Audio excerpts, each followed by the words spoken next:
Hey, what's up? Brian Parody, Bones to Bulk, and today I want to talk about increasing your lifts because we all want to lift more, right?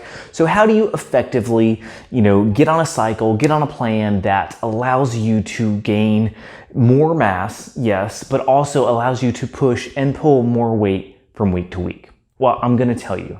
And it's breaking your cycles down into 4-week programs. So at the start of the program in week 1, you're going to set a rep range at a little bit higher realm. So around 12 to 15, 13 to 16, somewhere in that range. Let's say 12 to 15 for argument's sake.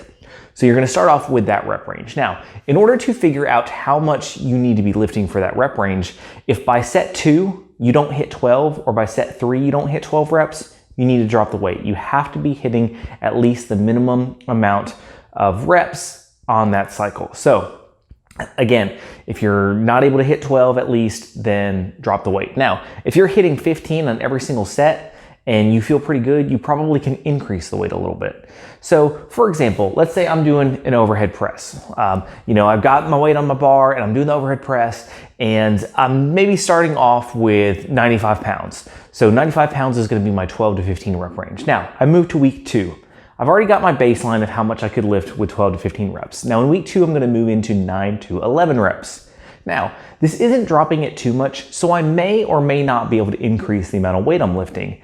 Again, you're gonna have to try it out. So start with the weight you did last week and see if you can do 11 on the first set. If so, you might be able to increase it just slightly. Again, just slightly. So I'm gonna jump up, maybe throw a 5-pounder in addition on each side. So now I'm up to 105. So I'm doing 105, 9 to 11 reps. Now, in week 3, I'm going to drop down to 6 to 8 reps. Now, by this point, even if I wasn't able to add any weight last week, I definitely should be able to add weight this week. So 6 to 8 reps, I'm gonna throw, let's say from week 1, I'm gonna throw an extra 10 pounds on each side. So now I'm up to 115. So I'm pressing 115, 6 to 8 reps. And again, still go off of, if you're hitting 8 on every single set and you feel good, add a little bit more. If you can't hit 6 by that 3rd rep, drop the weight a little bit. That's always your gauge.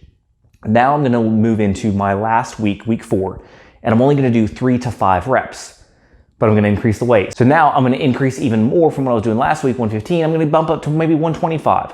And then I'm gonna go 3 to 5 reps at 125 on the overhead press. Again, same standards apply. If I can't hit 3, drop the weight. If I hit 5 every set, maybe increase it slightly. Now, what happens now? I've done this for 4 weeks. I've changed my reps. How do I know if I've gotten stronger? Obviously, I'm lifting heavier in week 4 than week 1, but that's just because of my reps. Well, now we're gonna start over. We're gonna go back and we're gonna complete that whole cycle one more time.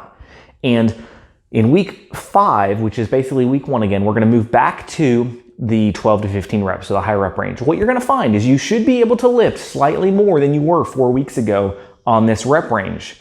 So because your starting weight in that high rep range is slightly higher, all your other sets in the following weeks are also going to be higher than they were in the previous month. I'm telling you, this works. I know it sounds crazy, but try this out. You're gonna see after 8 weeks, your lifts are gonna go up, and you can do this on pretty much every single exercise. So try it out. I'm telling you, your lifts will go up. Let me know how it works out for you. If you found this helpful, please hit the subscribe button, like, comment. We would love to hear your feedback, and above all else, remember, you've got this.